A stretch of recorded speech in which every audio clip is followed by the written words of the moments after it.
गणतंत्र दिवस मना रहा है, इस अवसर पर क्या कुछ कहना चाहेंगे? सबसे पहले तो मैं सभी अपने संभल के लोगों को और उसके साथ साथ पूरे प्रदेश और देश के हमारे नागरिकों को इस गणतंत्र दिवस की मुबारकबाद पेश करता हूँ। और यकीनन जो संविधान हमारा लागू हुआ था ये हमारे लिए एक बड़ी ताकत है, इसको हमें समझना होगा और तभी हम समझ पाएंगे जब हम इसको पढ़ेंगे कि ये संविधान के जरिए से हमें जो ताकत हमें मिली है वो चाहे हमारे आज़ादी के रूप में जो हमें अधिकार मिले हैं तो उसका हम किस तरह से इस्तेमाल कर सकते हैं उसको मौके पर। और संविधान सर्वोपरि है, संविधान से ऊपर कोई नहीं हो सकता। संविधान का क्या है, इस देश का कितने से बड़ा ताकतवर कोई इंसान है, उद्योगपति है या कोई राजनीतिक व्यक्ति है तो वो संविधान से ऊपर नहीं हो सकता। संविधान की ताकत को हमें समझना होगा और उसी के लिए हम आज उसको मनाते हैं। और उसके साथ साथ जहाँ हम संविधान के दिन को लागू करने के लिए मना रहे हैं, हमें ये भी समझना होगा ये हमें लागू करने का मौका तभी मिला जब हमें इस देश की आज़ादी मिली। तो सरकार यूजीसी कानून ला रही है, क्या कहेंगे?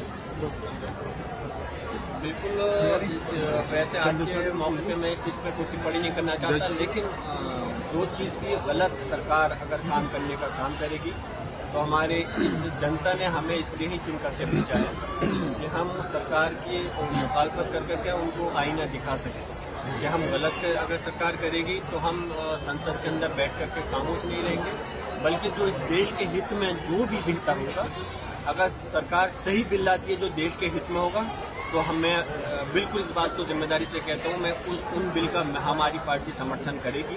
लेकिन अगर कोई बिल ऐसा होता है जिससे कि देश को बांटने का या देश के अंदर इस प्रकार का कोई होता है तो उसके खिलाफ है तो हम उसकी पूरी मजबूती के साथ मुखालफत करेंगे। करना चाह रहे हैं सर, एक बार धरने पर बैठे हैं, उनको स्नान करने से रोका गया था, क्या देखिए मैं यही कहूँगा, अभी तक तो इस देश के अंदर हमारे मुसलमानों के साथ में जो धर्मगुरु हैं उनके साथ में ज्यादती हो रही थी, लेकिन अब हिंदू समाज के जो हमारे शंकराचार्य जी हैं उनके साथ में भी ऐसी घटना देखने की मिली। ये अफसोस की बात है।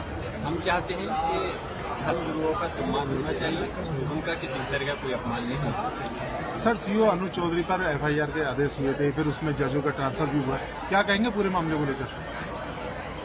मैंने अभी अपनी भाषा में वही कुछ बात कहने की कोशिश की कि जो हमारा संविधान है वो हमारी शक्तियों को 3 उसमें डिवाइड करता है, व्यवस्थापिका, कार्यपालिका, न्यायपालिका। और सबका काम अलग है, किसी एक कानून बनाना, कानून को लागू करना, जो गलत करेगा उसको सजा देने का काम न्यायपालिका का है। उसी के तहत न्यायपालिका ने रिपोर्ट करने का आदेश किया था, ये उनका अधिकार है और वो अपनी ताकत का उन्होंने इस्तेमाल किया है। और यकीनन मैंने कहा कि देश का कोई भी किसी से वो तो सिर्फ एक CO है, छोटा सा अधिकारी है। अगर इस देश का कोई बड़े से बड़ा अधिकारी, चाहे कोई SP, DIG, कमिश्नर, DGP या देश के विधायक, सांसद, चाहे मैं खुद हूँ उस लाइन में सांसद हूँ या कोई देश का प्रधानमंत्री का गलत काम करेगा तो उसको न्यायपालिका का काम है, उसके प्रक्रिया के तहत कार्यवाही सजा देने का काम है। तो इसलिए न्यायपालिका ने एक आदेश पारित किया है और उसको तो हम तो ये सोचते हैं कि वो लागू होना चाहिए, उसको अमली जामा पहनाना चाहिए। और अगर किसी प्रकार से कोई दबाव राजनीतिक है तो उसकी हम पूरी मजबूती के साथ में हम मुखालफत करते हैं कि न्यायपालिका किसी के प्रति वो नहीं है, स्वतंत्र है, वो अपनी जो उनकी ताकत है वो उसका इस्तेमाल कर सकती है। तो इसलिए हम चाहेंगे कि इस प्रकार की चीज़ नहीं होनी चाहिए। न्यायपालिका का काम जो हो, जो आदेश हो, उसकी पूरी तरह से पालन होना चाहिए। 2027 के चुनाव को लेकर क्या कहेंगे?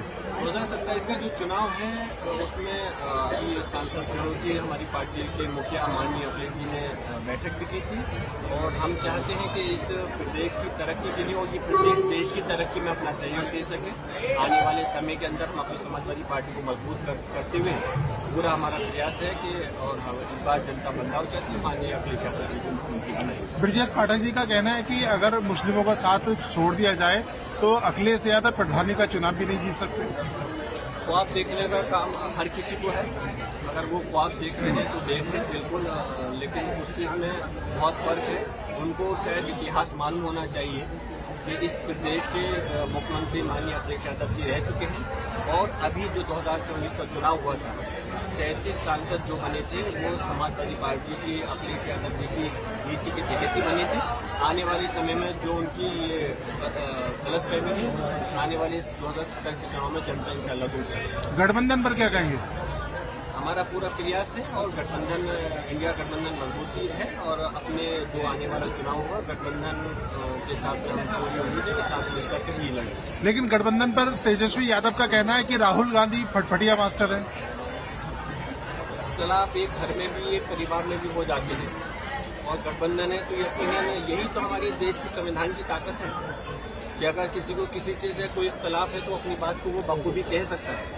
अगर उन्होंने इस चीज़ के लिए कहा है कोई मनमुटाव है तो वो इस चीज़ को आपस में हम उम्मीद करते हैं कि बैठ करके इंडिया गठबंधन के जो बड़े नेता हैं वो आपस की चीज़ को दूर करने का काम करें और गठबंधन को मजबूती देने का काम करें। Thank you.